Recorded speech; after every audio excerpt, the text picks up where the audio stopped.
जय हिंद। मैं रविंद्र कुमार आप सभी का हिंदी स्टडी मोशन पर स्वागत करता हूं। देखिए दोस्तों, यहाँ पर हमने शुरुआत में इसका संदर्भ दिया हुआ है और यह संदर्भ इस पाठ से यानी ये जो पाठ है इसमें वन पद पर इसमें 5 छंद हैं। कोई भी छंद आपके पेपर में आ जाएगा, आपको इसी संदर्भ को लिखना है। आगे हम इसकी व्याख्या बताएंगे और अंत में इस पूरे पाठ का हर एक छंद का अलग अलग काव्यगत सौंदर्य बताएंगे। तो आप लोग वीडियो के अंत तक हमारे साथ बने रहिएगा और हम पूरी कोशिश करेंगे समझाने का। और दोस्तों, आपको वीडियो पसंद आएगा तो लाइक ज़रूर करना। आइए हम इसका वाचन करते हैं, उसके बाद इसकी व्याख्या बताते हैं। पुरते निकसी रघुवीर वधूधर धीर दये मग में डग द्वय जल की भरी भाल कनी जल की पुट सोखी गए मधुराधर द्वय फिर बूझती हैं चलनो अब केतिक पर्ण कोटि करी हो कित होए तिय की लखिया तुरता पिय की अखियाँ अति चारु चली जल चोय। यहाँ पर हुआ क्या दोस्तों, जब माता कैकेयी ने दशरथ जी से श्री रामचंद्र जी का वनवास मांग लिया तो श्री रामचंद्र जी अब वन को जा रहे हैं। इनके साथ में इनके भाई लक्ष्मण और पत्नी सीता भी हैं। तो इस समय ये जो दिया गया है वन पथ पर, इसमें इसी का वर्णन किया गया है और जैसा कि बताया ही गया है कि यह गोस्वामी तुलसीदास जी द्वारा रचित कवितावली के अयोध्या कांड के वन पथ पर शीर्षक को आप पढ़ रहे हैं। ठीक है, तो आइए हम इसकी व्याख्या बताते हैं। दिया गया है पुरते निकसी रघुवीर वधू। रघुवीर वधु श्री रामचंद्र जी की पत्नी पुर से निकली हुई थी, यानी नगर से निकली हुई थी और उन्होंने धैर्य धारण करके मग में डगद्वय कुछ ही कदम चले थे। श्री रामचंद्र जी की पत्नी सीता जी नगर से निकली और उन्होंने धैर्य धारण करके रास्ते में कुछ ही कदम बढ़ाए थे कि उनके भाल से, उनके मस्तक से कनी जल की पसीने की बूंदें झलकी मतलब झलकने लगी, कि उनके मस्तक से पसीने की बूंदें झलकने लगी और उनके बताया गया है उनके पुट सूख गए मधुराधर द्वय। द्वय माने दोनों, मधुर अधर मधुर होठों के पुट सूख गए। ऐसा क्या हुआ, चूंकि ये पहली बार सीता जी ऐसे बाहर निकली हैं, नहीं तो बाहर निकलती नहीं थी। दूसरी चीज़ दोस्तों, स्त्रियों का यह स्वभाव होता है, वो जल्दी व्याकुल होने लगती, जल्दी थक जाती हैं, ज़्यादा परेशान होने लगती हैं। ठीक ऐसा ही सीता जी के साथ भी हुआ यहाँ पर। तो जब व्याकुल होने लगी तो श्री रामचंद्र जी से पूछना चाहती हैं। क्या पूछती हैं? फिर बूझती हैं चलनो अब केतिक। सीता जी श्री रामचंद्र जी से पूछने लगी, हे स्वामी बताओ अभी कितना चलना बाकी है, अभी कितनी दूर जाओगे? पर्ण कुटी करिहो कित है। और आप जो पर्ण कुटी यानी पत्तों की कुटिया है वो कित है करिहो, कहाँ पर बनाओगे? आप वो पत्तों की कुटिया कहाँ पर बनाएंगे? जब ऐसे वचन सुने श्री रामचंद्र जी ने तो उनको कुछ फीलिंग हुई। क्या फीलिंग हुई? आगे वाली पंक्ति में दिया गया है कि तियकी लखी आतुरता पियकी। तिय माने होता है स्त्री, यानी यहाँ पर कहा जाएगा सीता जी को। तो सीता जी की आतुरता को यानी व्याकुलता को देखकर प्रिय अर्थात प्रियतम यानी श्री रामचंद्र जी के अखियाँ अति चारु, चार माने होता है सुंदर, अखियाँ मतलब नेत्रों से, उनके सुंदर नेत्रों से चली जल चुए, जल चूने लगा अर्थात आंसू बहने लगे, आंसू निकलने लगे। आइए इसको हम फिर से स्पष्ट कर दें, हर एक छंद का इसी प्रकार से स्पष्ट करते चलेंगे दोबारा। ठीक है, तो यहाँ पर बताया गया है श्री रामचंद्र जी की पत्नी सीता जी नगर से निकली और उन्होंने धैर्य धारण करके रास्ते में कुछ ही कदम बढ़ाए कि व्याकुलता के कारण, परिश्रम के कारण, धूप के कारण उनके मस्तक पर पसीने के बूंदें झलकने लगी और उनके जो दोनों मधुर होठ थे उनके पुट सूख गए। फिर सीता जी श्री रामचंद्र जी से पूछने लगी, है स्वामी बताओ अभी कितनी दूर तक जाओगे, अभी कितना चलना बाकी है, और आप जो पत्तों की कुटिया बनाने को कह रहे हो वो कहाँ पर बनाओगे? जब श्री रामचंद्र जी ने ऐसा सुना तो वो समझ गए। क्या समझ गए? कि तेकी लख आतुरता, पत्नी सीता जी की व्याकुलता को समझ गए, उनको देखकर जान गए कि ये बहुत व्याकुल होने लगी हैं। उस समय श्री रामचंद्र जी के नेत्रों से, सुंदर नेत्रों से आंसू निकलने लगे। ठीक है, अगला देखिए। जल को गए लखनु है लरिका परिखो पिए छाह घरी कह ठाढ़े। यहाँ पर क्या हुआ दोस्तों, जब सीता जी कुछ ज़्यादा थक गई ना तो बहाना ढूंढती हैं, और स्त्रियों को बहाना जल्दी आ भी जाता है। वैसे कोई सबके लिए नहीं है, कोई कोई होता है जो कि साहसी होता है, थोड़ा सा सहनशील होता है। ठीक है, तो यहाँ पर बताया जा रहा है, आइए हम पढ़ देते हैं आगे। पोछि पसेयु बयारी करो अरु पाए पखारियो भूभुरि डाढ़े, तुलसी रघुबीर प्रियाश्रम जानिक बैठी बिलम्बल कंटक काढ़े, जानकी नाह को नेहु लख्यो पुल को तनु बारी बिलोचन बाढ़े। तो यहाँ पर दोस्तों सीता जी भी एक बहाना ढूंढती हैं। क्या बहाना ढूंढ रही हैं? वो पास में जो एक कोई गांव दिखता है, वहां पर लक्ष्मण को पानी लाने के लिए भेज देती हैं। और यहाँ फिर कौन बचते हैं रास्ते में? रास्ते में श्री रामचंद्र जी हैं और सीता जी हैं। तो इन दोनों लोगों के बीच में कोई संवाद होता है। क्या संवाद होता है, इस छंद में देखिएगा। सीता जी कहती हैं श्री रामचंद्र जी से कि जल को गए लखन हैं। लखन मतलब लक्ष्मण जी जल लाने के लिए गए हैं। वे अभी लड़का हैं, अभी लड़के हैं, अभी नादान हैं, इसलिए हे पिए हे प्रियतम, छाह मतलब छाया में, घड़ी को होए ठाढ़े, एक घड़ी खड़े होकर, परीक्षा मतलब प्रतीक्षा कर लो, यानी उनके आने का इंतजार कर लो। क्या कही है कि लक्ष्मण पास वाले नगर से, पास वाले गांव से जल लाने के लिए गए हैं। वे अभी लड़कपन में हैं, अभी छोटे हैं, अभी नादान हैं, इसलिए है प्रियतम, छाया में खड़े होकर घड़ी भर उनकी प्रतीक्षा कर लो, घड़ी भर खड़े होकर उनके आने का इंतजार कर लो। और क्या कहती हैं? तब तक मैं पोंछ पसेऊ, पसेऊ माने होता है पसीना, पोंछ माने पोंछ लूँगी, अपने पसीने को पोंछ लूँगी, और बयारी करो, हवा भी कर लूँगी। और आगे क्या कहती हैं? और जब लक्ष्मण पानी लेकर आएंगे ना, तब भूभुर डाढ़े, जो भूभुर से अर्थात गर्म रेत से, गर्म बालू से पैर जल भुन गए हैं, तो अपने उन पाँवों को, अपने पैरों को पखार लूँगी, अर्थात धो लूँगी। आगे क्या हुआ? तुलसी रघुबीर प्रियाश्रम जान के बैठ बिलम्ब लो कंटक काढ़े। रघुबीर यानी श्री रामचंद्र जी समझ गए कि हमारे प्रिया, हमारे प्रियतमा इस समय श्रम से व्याकुल हो गई, अर्थात थक गई हैं, इसलिए वे थोड़ी देर बैठकर उनके पैरों से, यानी सीता जी के पैरों से कांटे निकालने लगे।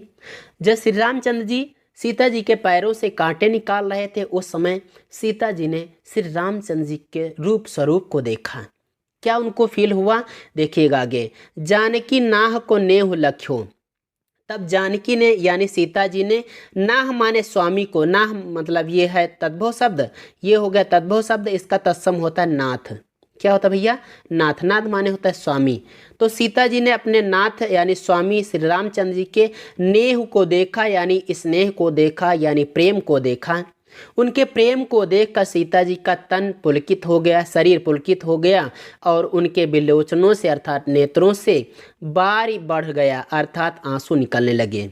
फिर से स्पष्ट कर दें, यहाँ पर बताया गया है कि सीता जी बहाना ढूंढ लेती हैं, लक्ष्मण को भेजती हैं जल लाने के लिए, और कहती हैं कि लक्ष्मण जल लाने के लिए गए हैं, वे अभी लड़के हैं, अभी बालक ही हैं, इसलिए है प्रियतम, छाया में खड़े होकर घड़ी भर उनके आने की प्रतीक्षा कर लो, तब तक मैं अपना पसीना पोंछ लूँगी, हवा भी कर लूँगी, और गर्म रेत से जले भुने जो पैर हैं उनके आने पर उस जल से धो लूँगी। तो आगे बताया गया है कि श्री रामचंद्र जी ने जब सीता जी के रूप स्वरूप को देखा, उनके मुख को देखा, तो समझ गए कि हमारी प्रिया, हमारी प्रियतमा बहुत थक गई हैं, इसलिए वे बैठकर उनके पैरों से कांटे निकालने लगे। क्या करने लगे भैया? कांटे निकालने लगे। जब वे कांटे निकाल रहे थे, तो सीता जी ने श्री रामचंद्र जी के मुखमंडल को देखा। वो समझ गई कि हमारे जो नाह हैं, हमारे जो नाथ, हमारे जो स्वामी हैं, वे हमसे बहुत लब करते हैं।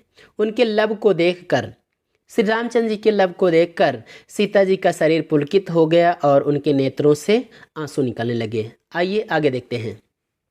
आगे दिया गया है रानी में जानी अजानी महा। यहाँ पे क्या होता है, जब किसी गांव के बगल से होकर निकलते हैं ये तीनों लोग, तो वहाँ की स्त्रियाँ इन लोगों को देखती हैं तो आपस में चकचक करती हैं, मतलब आपस में पंचायत करने लगती हैं। आखिर अरे इतने सुंदर सुंदर राजकुमार जा रहे हैं और साथ में एक राजकुमारी भी जा रही है, आखिर ये कौन है, कौन है, कौन है, ऐसी बातें चल रही हैं आपस में।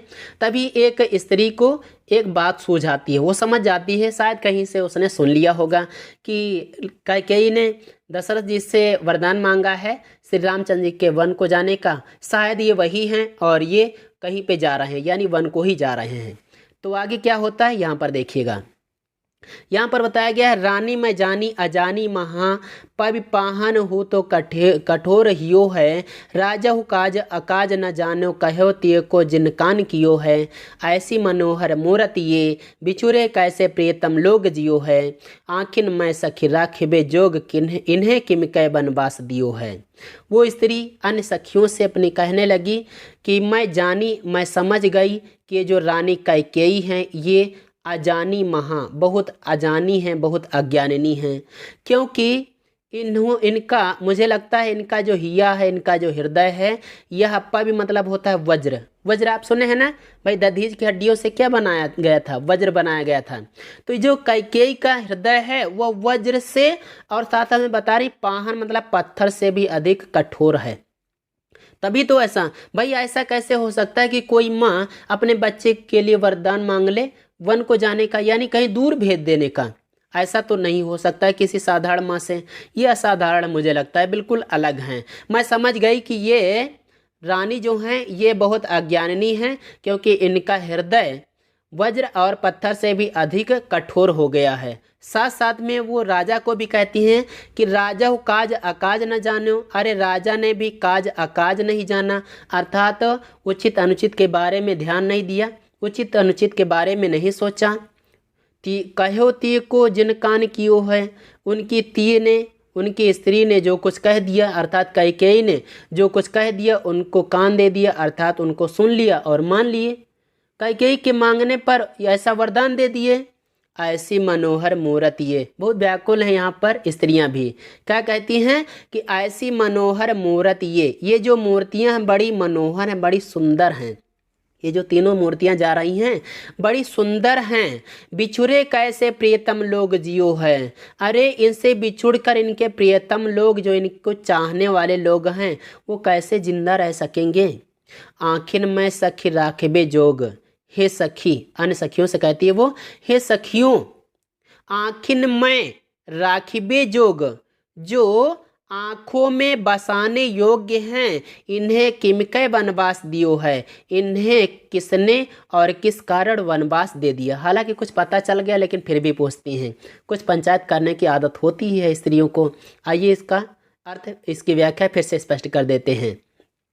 यहाँ पर बताया गया है कि वो स्त्री कहती है अन्य सखियों से अपनी कि वो रानी बड़ी अज्ञानिनी है, क्योंकि उसका हृदय वज्र और पत्थर से भी कठोर है। साथ साथ में राजा ने भी उचित अनुचित के बारे में कुछ नहीं सोचा, क्योंकि उसने अपनी पत्नी की बात को मान लिया और मानकर इन्हें वनवास दे दिया है। अरे ये तो बड़ी सुंदर मूर्तियां हैं, बड़े सुंदर स्वरूप वाले हैं, बताओ इनको चाहने वाले लोग इनसे बिछुड़कर कैसे जीवित रह सकेंगे। हे सखी, ये आँखों में बसाने योग्य हैं, इन्हें किसने और किस कारण वनवास दे दिया। आगे देखिए।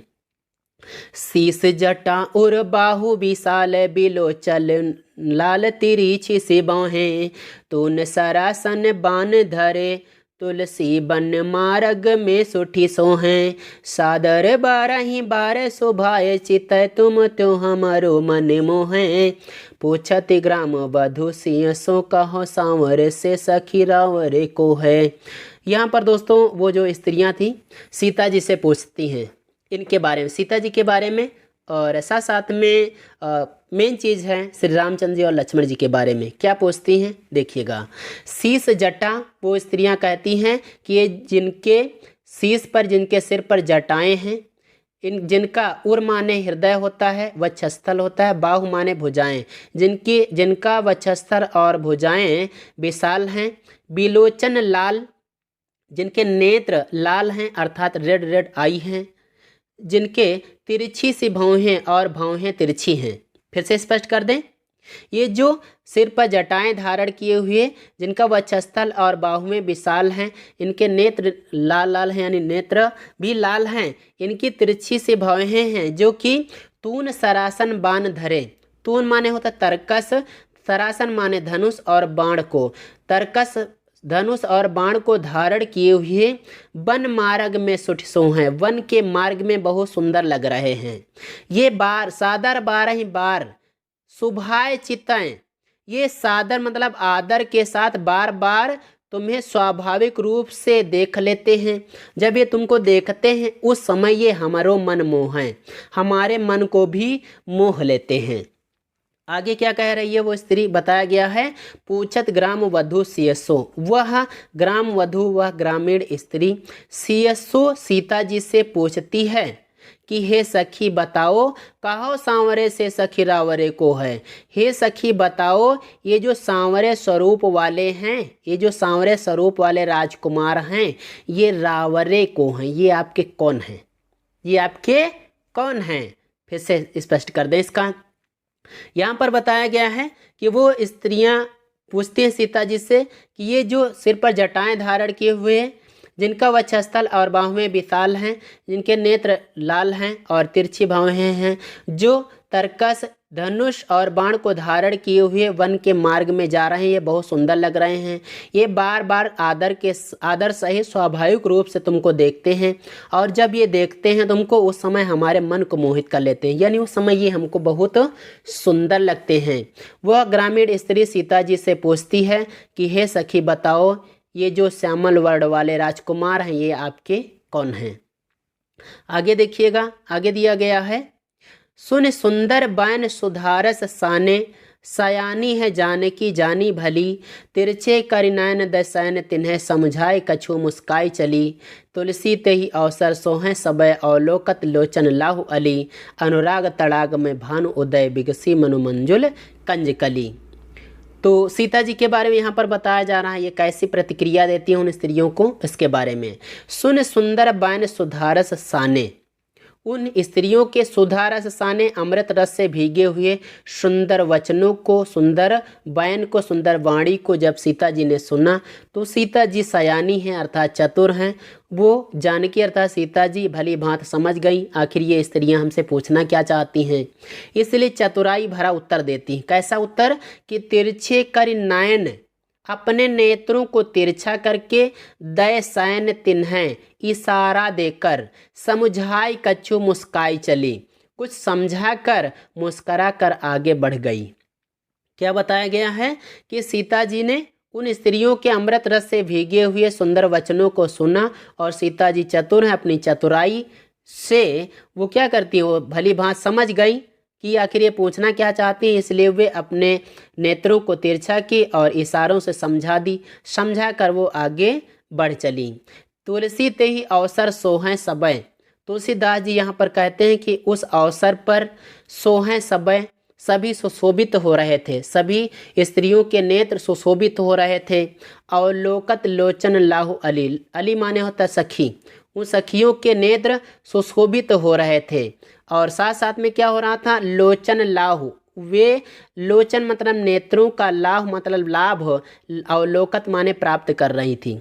वे स्त्रियां अपने नेत्रों का लाभ प्राप्त कर रही थी। नेत्रों का लाभ क्या होता है भैया, नेत्रों से क्या करते हैं भाई, देखते हैं, और यहाँ पर जो दृश्य देख रही हैं देखते ही बनता है भाई, इसलिए वे उनके जो नेत्र हैं वो नेत्रों का लाभ प्राप्त कर रहे थे।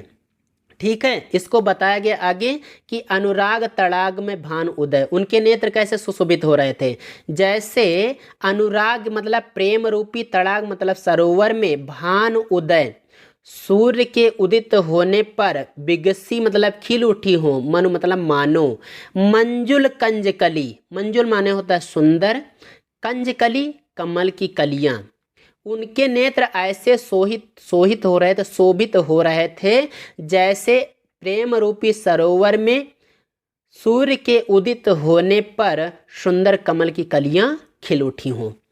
तो आइए इसको हम दोबारा बता दें, ठीक है, जिससे कि स्पष्ट हो जाए। बताया गया है सीता जी ने अमृत रस से भीगे हुए, तो इसको आपने समझ लिया होगा, फिर भी हम बता देते हैं। सीता जी ने अमृत रस से भीगे हुए उन स्त्रियों के, उन गोपियों के, मतलब उन स्त्रियों के सुंदर वचनों को सुना, वे अपने चतुराई से उनका उत्तर दे दी, वो समझ गई कि ये क्या पूछना चाहते हैं, क्या है, तो अपने नेत्रों को तिरछा करके इशारों से उनको समझा दिया, और समझा कर आगे मुस्करा कर चल दी। उस समय उनके नेत्र उन सखियों के, उन स्त्रियों के नेत्रों के लाभ को प्राप्त कर रहे थे। उनके नेत्र ऐसे सुशोभित हो रहे थे मानो मानो प्रेम रूपी सरोवर में सूर्य के उदित होने पर सुंदर कमल की कलियां खिल उठी हों। आइए हम इसका काव्यगत सौंदर्य सबका बताते हैं। तो जैसा कि यहाँ पर हेडिंग काव्यगत सौंदर्य में कितनी होती है, भाषा, शैली, रस, छंद, अलंकार, शब्द शक्ति इत्यादि सब लिखा जाता है।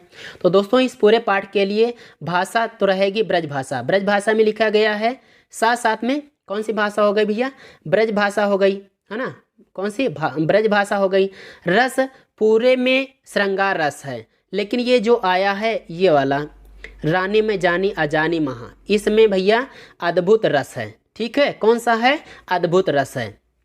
और रस, छंद की बात करें तो ये पूरे पाठ में छंद है सवैया। अलंकार की बात कर लें तो जैसे कि यहाँ पर आप देखें धर धीर, है ना, और भरी भाल, यहाँ पर करिहो कित अनुप्रास अलंकार हो गया। ठीक, आगे भी इसी प्रकार से होगा। ठीक है, आगे हम अलंकार बता दें, फिर और भी जो हेडिंग बची हैं उनको बता देते हैं। यहाँ पर देखिएगा इस जगह पर परिखो पिए, तो अनुप्रास यहाँ पर भी है। ज़्यादातर जगहों पर यहाँ पर देखिए अनुप्रास है, ज़्यादातर जगहों पर अनुप्रास पाया जा रहा है। ठीक है, आगे भी इसी प्रकार से यहाँ पर क्या है, यहाँ पर देखिएगा उनके हृदय को पविपाहन के समान बता दिया गया है, अर्थात रूपक अलंकार है। ठीक है, कैसे बता दिया गया है, वज्र और पत्थर के समान बता दिया गया है, तो यहाँ पर रूपक अलंकार हो गया है और आप अनुप्रास तो पहचान ही लेंगे। ठीक है, आगे अंत में इस वाले में देखिएगा तो इस वाले में भी अनुप्रास अलंकार है भैया, यहाँ से यहाँ तक आप देखें अनुप्रास अलंकार है। ठीक है, इसी प्रकार से यहाँ पर भी अनुप्रास अलंकार हो जाएगा। और यहाँ पर आगे देखिएगा ये वाला, इसमें थोड़ा सा अलग है। इसमें क्या है दोस्तों, इस जगह पर सुधारस साने, उनके जो वायन है, उनके जो वाणी है अमृत रस से भीगी हुई, तो यहाँ पर रूपक अलंकार हो गया ना। और मनु यहाँ पर आया है, जहाँ पर मनु मानो जन जानो आता है वहाँ पर उत्प्रेक्षा अलंकार होता है। और उनके नेत्रों को कैसा बता दिया गया है, कमल के समान बता दिया गया है, कमल की कलियों के समान उनके नेत्र खिल उठे, तो रूपक अलंकार भी हो गया। ओके, तो इस प्रकार से अलंकार भी आपने पहचान लिया। भाषा, शैली का अगर बात करें तो पूरे पाठ में भावात्मक शैली है। छंद हमने बता दिया है, सवैया छंद है। अलंकार भी बता दिया है। शब्द शक्ति यहाँ पर अभिधा और शास्त्र में दूसरी तो कोई आवश्यकता नहीं, क्योंकि यहाँ पर जो कुछ कहा गया वही चीज़ है। तो हम आशा करते हैं दोस्तों कि यह वीडियो आपको अच्छा लगा होगा और इसको आप लाइक ज़रूर करेंगे। आइए दोस्तों चलते हैं अगले वीडियो में, अगला टॉपिक लेकर फिर से उपस्थित होंगे। जय हिंद, वंदे मातरम।